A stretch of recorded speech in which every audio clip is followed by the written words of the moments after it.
नमस्कार, आप देख रहे हैं जोहार झारखंड। आपके साथ मैं हूं शिप्रा झा। बुलेटिन की शुरुआत इस वक्त की बड़ी खबर के साथ करेंगे। नीट पेपर लीक कांड से जुड़ी बड़ी खबर सामने आ रही है।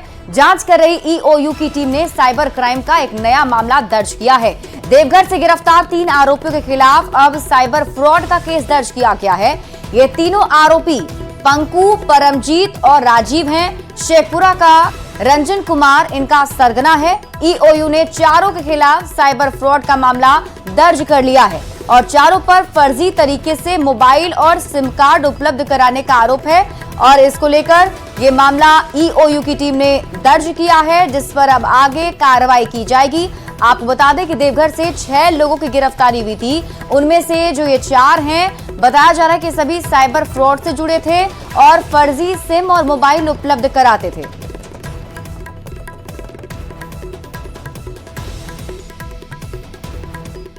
और चलिए अब जानते हैं कि ये साइबर क्यों है और इसके किस तरीके से इसके तार इससे जुड़े हुए हैं। ईओयू की नजर में पंकु, परमजीत, राजीव रंजन कुमार साइबर अपराधी है और इस गैंग ने संजीव मुखिया से जुड़े लोगों को कई सारे सामान उपलब्ध कराए थे। फर्जी पते पर सिम कार्ड और मोबाइल उपलब्ध कराया गया था और इसी गैंग के दिए गए सिम कार्ड पर चिंटू को नीट का प्रश्न पत्र और आंसर शीट आया था। साइबर गिरोह नौकरी दिलाने और लोन दिलाने का ये गोरख धंधा भी कर चुका है, जिसको लेकर बताया जा रहा है कि अब कार्रवाई की जा रही है। रांची से न्यूज़ 18 संवाददाता ओम प्रकाश अधिक जानकारी के साथ जुड़े हुए हैं। ओम प्रकाश, ये 4 लोगों का नाम अब सामने आ रहा है जो साइबर फ्रॉड से जुड़ा हुआ है। क्या और डिटेल जानकारी, कब से ये सब कुछ चल रहा था? जिस तरह से पूरे मामले में नए खुलासे लगातार किए जा रहे हैं, पिछले दिनों अगर बात की जाए तो रॉकी का नाम जो है कि वो रांची से सामने आया था कि जिसने जो क्वेश्चन पेपर हैं, जो सॉल्व पेपर हैं, वो मुहैया कराया था सिंकू को कि देवघर का रहने वाला था और उसके बाद वो पेपर जो है वो पटना पहुंचाया जाता है। यहाँ पर तमाम लड़कों तमाम सवालात जो हैं, जो भी क्वेश्चन पेपर थे, उनकी पूरी जानकारी दी जाती है, हटवाया जाता है ताकि वो परीक्षा में पास हो पाए। वहीं इस पूरे नेक्सस में जिस तरह से देवघर का नाम सामने आया, मामले में 6 लोगों को गिरफ्तार किया गया, उनके द्वारा जिस सिम कार्ड और जिस तरह से मोबाइल का इस्तेमाल किया गया था, उसमें कहीं ना कहीं फ्रॉड हुआ है। जो सिम कार्ड है वो भी दूसरी जगह से लिया गया था, दूसरे के नाम पे था। यही कारण है कि इन पर साइबर फ्रॉड का जो मामला है वो ईओयू के द्वारा दर्ज कराया गया है और पूरे मामले की जांच जो है अब की जा रही है। पूरे मामले में जिस तरह से ये पूरा खुलासा हुआ है, उसमें कई अहम कड़ियां जो हैं वो झारखंड से जुड़ती हुई पाई जा रही है, जिसमें न सिर्फ रांची, हजारीबाग और देवघर जैसे तीनों जिले जो हैं वहां से तमाम लोग शामिल हुए और इन लोगों के द्वारा की तरह से अगर कहा जाए तो इस नेक्सस को सपोर्ट किया गया है। अब तक हजारीबाग में भी जिस तरह से पूरा मामला सामने आया, हालांकि जो स्कूल के प्राचार्य हैं ओएफएस की, उन्होंने साफ तौर से कहा कि इसमें स्कूल प्रबंधन का कोई भी फॉल्ट नहीं है। ट्रांसपोर्टेशन और कुरियर सर्विस पर उन्होंने सवाल उठाया है। अब देखना होगा कि इस पूरे मामले में जो जांच की जा रही है उसमें ट्रांसपोर्ट। ठीक है ओम प्रकाश, आप इस खबर पर नजर बनाए रखिए, वापस भी आपसे अपडेट लेंगे। बहुत बहुत शुक्रिया तमाम जानकारी के लिए। बढ़ते आगे और रांची से आपको बड़ी खबर बता दें, बोरियो विधायक लोबिन के खिलाफ स्पीकर न्यायाधिकरण में दल बदल का मामला चलेगा। जेएमएम सुप्रीमो शिबू सोरेन की शिकायत पर यह मामला दर्ज हुआ है। लोबिन, हेम्ब्रम और जेएमएम को 5 जुलाई तक पक्ष रखने का नोटिस जारी किया गया है। तो बड़ी खबर आपको बता रहे हैं, आपको बता दें रांची से इस वक्त की बड़ी खबर सामने आ रही है। बोरियो से जेएमएम के विधायक हैं लोबिन हेम्ब्रम, जिनके खिलाफ अब स्पीकर न्यायाधिकरण में दल बदल का मामला चलेगा। जेएमएम सुप्रीमो शिबू सोरेन ने ही इसको लेकर शिकायत की है और अब बताया जा रहा है कि लोबिन हेम्ब्रम और जेएमएम दोनों को ही 5 जुलाई तक अपने अपने पक्ष रखने होंगे। रांची से न्यूज़ 18 संवाददाता अविनाश कुमार अधिक जानकारी के साथ जुड़े हुए हैं।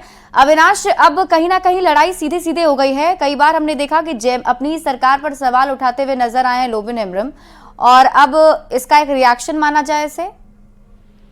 देखिए, इससे पहले भी चुनाव के वक्त ही जब वो गठबंधन के खिलाफ जब उन्होंने अपनी उम्मीदवारी पेश की थी और वो निर्दलीय राजमहल सीट से चुनाव लड़ रहे थे, उसी वक्त पार्टी ने उन्हें निष्कासित किया था। और इस निष्कासन के बाद हम ये कह सकते हैं कि जिस तरह से जो पार्टी सुप्रीमो है शिबू सोरेन ने विधानसभा को लिख के दिया है और 10वीं अनुसूची के तहत उनके खिलाफ जो है मामला चलाने की बात कही है। स्पीकर ने उसे स्वीकार कर लिया है, मामला अब दर्ज हो चुका है स्पीकर कोर्ट में और 5 जुलाई को दोनों ही पक्ष को अपना पक्ष रखने के लिए कहा गया है और अब इसके बाद जो दल बदल के तहत जो सुनवाई होती है वो शुरू हो जाएगी। हालांकि अगर हम वैसे देखें तो बहुत वक्त नहीं बचा है, विधानसभा के चुनाव होने हैं, 5 महीने के अंदर चुनाव होने हैं। तो अगर अब तक का अगर ट्रैक रिकॉर्ड देखें जो दल बदल के मामले में अब तक जो सुनवाई होती रही है, बहुत लंबी सुनवाई होती है। इसका फलाफल कितना होगा ये अलग बात है, लेकिन इसका एक राजनीतिक संदेश जरूर है और राजनीतिक संदेश स्पष्ट तौर पर है कि इससे पहले लोबिन हेम्ब्रम बहुत ज्यादा हमलावर रहते थे अपनी ही सरकार के खिलाफ, अब पार्टी ने ही उन्हें किनारा कर दिया और पार्टी अब उनके खिलाफ है। ठीक है अविनाश, आप इस खबर पर नजर बनाए रखें। बहुत बहुत शुक्रिया तमाम जानकारी के लिए।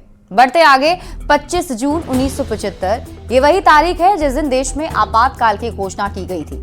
इंदिरा गांधी के नेतृत्व में सरकार की सिफारिश पर तत्कालीन राष्ट्रपति फखरुद्दीन अली अहमद ने आपातकाल लगाए जाने पर अपनी मुहर लगाई थी। ये इमरजेंसी 21 मार्च 1977 तक देश भर में लागू रही। स्वतंत्र भारत के इतिहास में ये 21 महीने काफी विवादास्पद रहे। इन 21 महीनों में जो कुछ भी हुआ, सत्ता दल अभी भी कांग्रेस को समय समय पर कोसते रहते हैं।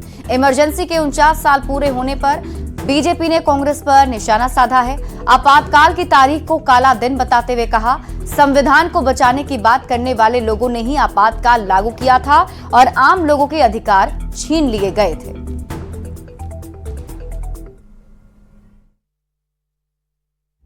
तो इमरजेंसी को लेकर लगातार वार पलटवार का दौर जारी है। सत्ता पक्ष की तरफ से कांग्रेस को घेरा जा रहा है, जहां आज सोशल मीडिया साइट एक्स पर पोस्ट करके पीएम मोदी और अमित शाह ने भी कांग्रेस पर निशाना साधा था।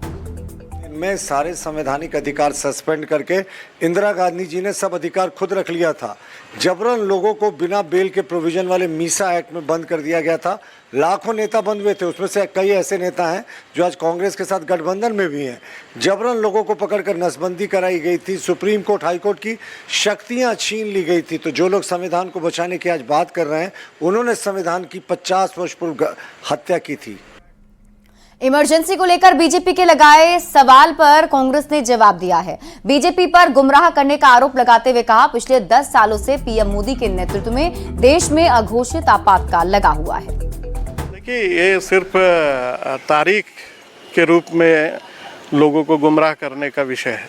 पिछले 10 वर्षों से मोदी जी के नेतृत्व में जिस प्रकार से लोग अघोषित आपातकाल का दृश्य लगातार देख रहे हैं, संस्थागत जो क्षरण हुआ है, जिस प्रकार से केंद्रीय एजेंसियों का दुरुपयोग हुआ है, जिस प्रकार से लोगों के ऊपर प्रतिबंध लगाए गए हैं, यहाँ तक कि मीडिया पर भी अंकुश लगाया गया है, वो लोग देख रहे हैं। तो ये सारी बातें अब सिर्फ बातें ही हैं। झारखंड में विधानसभा चुनाव की तैयारी को लेकर महागठबंधन के दल भी जोर शोर से लगे हुए हैं। दिल्ली में कांग्रेस की अहम बैठक के बाद राज्य की 33 विधानसभा सीटों पर नेता और कार्यकर्ता तैयारी में जुट जाने का निर्देश दे दिए गए हैं। जेएम ने कहा है कि बैठक के बाद सीटों पर फैसला लिया जाएगा, कौन कितने सीटों पर चुनाव लड़ेगा। राजनीतिक दल अपने अपने तरीके से अपनी पार्टी का विस्तार करता है, अपनी पार्टी को मजबूत करता है। उसी तरह से कांग्रेस पार्टी भी अपने संगठन को मजबूत कर रहा है। हम 81 विधानसभा में तैयारी कर रहे हैं, बूथों को मजबूत कर रहे हैं। जाहिर सी बात है कि जब 81 विधानसभा में बूथ मजबूत होगा तो जो भी गठबंधन का साथी वहां से चुनाव लड़ेगा उसको उसका फायदा पहुंचेगा। देखिए, गठबंधन के तहत चुनाव हम लड़ेंगे, ये तय है। सीटों का बंटवारा जो फॉर्मूला पिछली बार था, कमोवेश वो फार्मूला इस बार भी रहने की संभावना है। लेकिन साथ ही विनेबिलिटी फैक्टर, किसका कैंडिडेट, कौन चेहरा होगा, कौन किसके जीतने की संभावना ज़्यादा है, इन विषयों पर भी विचार विमर्श होगा जब संयुक्त बैठक होगी इंडिया गठबंधन की, और उसमें 2-3 सीटें ऊपर नीचे हो सकती हैं। तो झारखंड में विधानसभा चुनाव की तैयारी शुरू हो चुकी है। मुख्य निर्वाचन पदाधिकारी के रवि कुमार ने कहा है कि आयोग के दिशा निर्देशानुसार राज्य में 25 जून से 24 जुलाई तक मतदाता सूची के लिए दोबारा मतदाता सूची में सुधार किया जाएगा। इसके तहत बीएलओ घर घर जाकर मतदाता सूची का सुधार करेंगे। सेकंड स्पेशल समरी रिविजन है। आप लोगों को इसी साल में होने वाला विधानसभा चुनाव का मद्देनजर रखते हुए कमीशन का द्वारा निर्देश है, उसी के अनुसार कमीशन के निर्देश के अनुसार काम प्रारंभ शुरू हो रही है। इसमें 1 जुलाई को किसका 18 उम्र हो रहा है उनका सब अपने नाम का दर्ज, इसमें किसका भी अभी नाम छूट गया, किसी का भी कोई मिस्टेक है, वो सब अपने एप्लीकेशन दे सकते हैं, उसका करेक्शन किया जाएगी। कोडरमा से बड़ी खबर है। डबल मर्डर केस के पीड़ित परिवार वालों से मिले हैं बगोदर के माले विधायक विनोद सिंह और उन्होंने हर संभव मदद का आश्वासन भी दिया है। उन्होंने कहा कि सरकार से पीड़ित परिवार को मुआवजा दिलवाया जाएगा। मुख्यमंत्री चंपाई सोरेन से बात हुई है और जल्द ही पीड़ित परिवार को मुख्यमंत्री चंपाई सोरेन से मिलवाकर लिखित आवेदन सौंपा जाएगा। बता दें 22 जून को देर रात बिहार से आए अपराधियों ने शांति मोटल रेस्टोरेंट के पैसे लेन देन को लेकर गोलीबारी की थी। गोली लगने से होटल मैनेजर और एक कर्मी की मौत हो गई। और जो दोनों ही परिवार हैं वो नौजवान के जो उनके परिवार हैं, बच्चे हैं, सब उनके ऊपर आश्रित थे और इनके पास और कोई इलाकों के रोजगार की कोई व्यवस्था नहीं है। बिल्कुल मैंने मुख्यमंत्री से भी मिल करके भी और लिखित रूप से कहा, माननीय मुख्यमंत्री जी भी ने कहा कि संबंधित पीड़ित परिवारों से भी एक आवेदन आ जाए, तो मुझे लग रहा है कि परिवार लोगों को मिलेगा। गोड्डा के सदर अस्पताल से एक चौंकाने वाला मामला सामने आया है। यहां अस्पताल कर्मियों का एक महिला से पैसा लिए जाने का वीडियो सोशल मीडिया पर तेजी से वायरल हो रहा है। अस्पताल के ड्रेसिंग रूम का ये वीडियो है जिसमें महिला एक व्यक्ति को 100 रुपए का नोट देते दिखाई दे रही है। आरोप है कि सदर अस्पताल में मरीजों से ड्रेसिंग के लिए 50 से 100 रुपए तक मांग की जाती है। वीडियो वायरल होने के बाद सिविल सर्जन अनंत झा ने मामले का संज्ञान लेते हुए कहा कि मामले की जांच की जा रही है। वीडियो में पैसे लेने वाले शख्स से 24 घंटे के अंदर जवाब देने को कहा गया है। वीडियो वायरल हुआ है और वो मुझे भी भेजा गया। इसमें यह एक गंभीर, अगर ये मामला सत्य है तो ये एक गंभीर मामला है, और क्योंकि अस्पताल में हमको सारी सुविधाएं निःशुल्क देनी है और अगर हमारे कर्मियों के द्वारा इस तरह का किया जाता है, जो कि भेजे गए वायरल वीडियो से ये स्पष्ट हो रहा है, तो इस संबंध में 24 घंटे के अंदर स्पष्टीकरण की मांग की गई है। और इस वीडियो के वायरल होने के बाद कई सारे सवाल हैं जो उठ रहे हैं। न्यूज़ 18 भी सवाल पूछता है कि सदर अस्पताल में पैसे का खेल चल रहा है। सवाल तो ये भी बनता है कि मरीजों से पैसे लेने वाले आरोपियों पर कार्रवाई कब तक होगी, क्योंकि अस्पताल में जो इलाज है वो निःशुल्क है। ऐसे में लोगों से पैसे क्यों लिए जा रहे हैं और कब तक मरीजों को परेशान किया जाएगा। सवाल ये भी कि सदर अस्पताल में पैसे का खेल क्यों चल रहा है। और मौसम से जुड़ी आपको इस वक्त की बड़ी खबर बता दें, झारखंड में मानसून आगे बढ़ रहा है। मानसून के रांची पहुंचने में अभी 2 से 3 दिन लगेंगे। वहीं संथाल और कोल्हान में मानसून की रफ्तार थोड़ी धीमी पड़ गई है। साइक्लोनिक सर्कुलेशन के कोल्हान से आगे बढ़ने की रफ्तार धीमी हो गई है। संथाल और कोल्हान में मानसून की बारिश हो चुकी है। संथाल और कोल्हान में 26 जून को बारिश की संभावना जताई जा रही है। झारखंड के कई जिलों में भी आज बारिश का अलर्ट जारी किया गया है। संथाल और कोल्हान में मानसून दस्तक दे चुका है, लेकिन रांची के आसमान में आज भी मानसून के बादलों के बेईमान होने का इंतजार है। मौसम विभाग का पूर्वानुमान है कि अभी मानसून आने में खासकर रांची में 2 से 3 दिनों का वक्त लगेगा, लेकिन रांची के लोग आज भी गर्मी झेल रहे हैं, गर्मी से परेशान है। आमतौर पर 10 जून तक राज्य में मानसून आ जाता है, मानसून की बारिश देखते हैं, ठंडा ठंडा कूल भी देखते हैं, लेकिन अभी भी लेट है बहुत। जो पहले तो मानसून ऐसी थी कि रांची में तो एसी की भी आवश्यकता नहीं थी, कूलर भी लोग नहीं यूज करते थे, और शाम को जैसे ही थोड़ा सा होता था गर्मी और शाम को बारिश होती थी, मौसम सुहाना हो जाया करता था। इस समय तो कूलर और एसी का रहने का समय हो गया है और रहता नहीं था। मानसून बहुत लेट से आई है, इसके कारण हम लोग को गर्मी झेलना पड़ रहा है। पेड़ कटने के कारण से, चाहे जो भी हो कारण।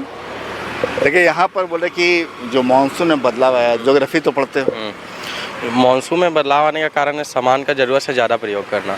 सामान अगर सही तरीके से यूज़ किया जाए तो कोई चीज़ दिक्कत नहीं दे सकती। तो बच्चे लोग छाता देने के निकल रहे हैं, जिसकी वजह पेड़ कटना एक है, एक इतना अत्यधिक मात्रा में गाड़ी चलना एक हो सकता है, कितना पोल्यूशन हो गया जिसकी वजह से पूरा वेदर फोरकास्ट ही बिगड़ गया है। जहाँ पे मानसून आना चाहिए था, यहाँ पे इतनी तेज़ गर्मी हो रही है। लेकिन राजधानी रांची के लोग मानसून का इंतजार कर रहे हैं। जो साइक्लोनिक सर्कुलेशन कोल्हान के रास्ते से आगे बढ़ना था वो धीमी पड़ गई है और ऐसे में अब लोग इंतजार कर रहे हैं तो मानसून के बेईमान होने का। संजय कुमार सिन्हा, न्यूज़ 18 रांची। और अब बात राजधानी रांची की करते हैं, जहां लोगों को जाम से निजात दिलाने की कवायद शुरू हो गई है, जिसे सियासत से भी जोड़कर देखा जा रहा है। ये रिपोर्ट देखिए। रांची वासियों को अब जाम से मिलेगी मुक्ति। राजधानी को मिलने जा रहा है नया फ्लाईओवर। फ्लाईओवर की सौगात, जाम से मिलेगी निजात। अगर आप राजधानी रांची में रहते हैं तो आपके लिए एक राहत की खबर है।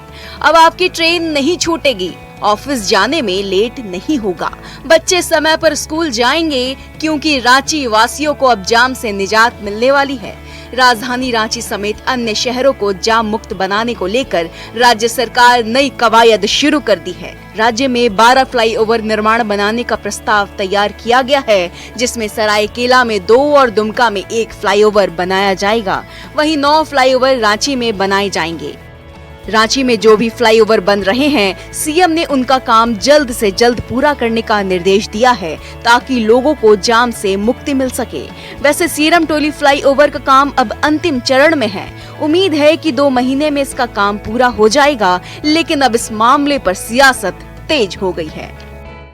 झारखंड में चुनाव होने जा रहा है, ये फ्लाईओवर की बात कर रहे हैं। फ्लाईओवर दे रहे हैं तो अच्छी बात है, लेकिन समय का चयन गलत है। नहीं, भारतीय जनता पार्टी क्या कहती है, अब चूंकि भारतीय जनता पार्टी के पास तो कुछ है नहीं, 10 साल देश की संपत्ति बेच दिया, वो चुनावी स्टंट नहीं था, तो वो चुनाव के लिए राजनीति करती है। कम है, आज तक किसी मुख्यमंत्री ने इस तरह का हिम्मत नहीं दिखाया। भारतीय जनता पार्टी के लगातार यहाँ सरकार रही, केवल भाषणबाजी करते रहे मुख्यमंत्री जी और उन भारतीय जनता पार्टी के नेता लोग। कोई पॉजिटिव वर्क नहीं हुआ, खाली निगेटिव बातें चलती रही। वैसे किसी भी शहर को जाम से मुक्त करने के लिए फ्लाईओवर एक बेहतर विकल्प होता है, इसलिए रांची में बन रहे फ्लाईओवर निर्माण कार्य जल्द से जल्द पूरा हो। जनता इसकी उम्मीद लगाई है, ताकि रांची शहर वासियों को जल्द से जल्द ट्रैफिक जाम की समस्या से निजात दिलाई जा सके। रांची से न्यूज़ 18 संवाददाता राहुल देव की रिपोर्ट। पश्चिमी सिंहभूम में जगदलपुर नगर परिषद के शमशान घाट में इन दिनों कचरे का अंबार लगा हुआ है, जिससे अंतिम संस्कार करने आने वाले लोगों को दुर्गंध से परेशानी का सामना करना पड़ता है। गंदगी से आसपास रहने वाले लोगों को बीमारी का डर भी सता रहा है। शिकायत मिलने पर गिरिराज सेना प्रमुख उमा शंकर गिरी ने शमशान घाट का जायजा लिया और समस्या को लेकर कार्यपालक पदाधिकारी से भी बात की।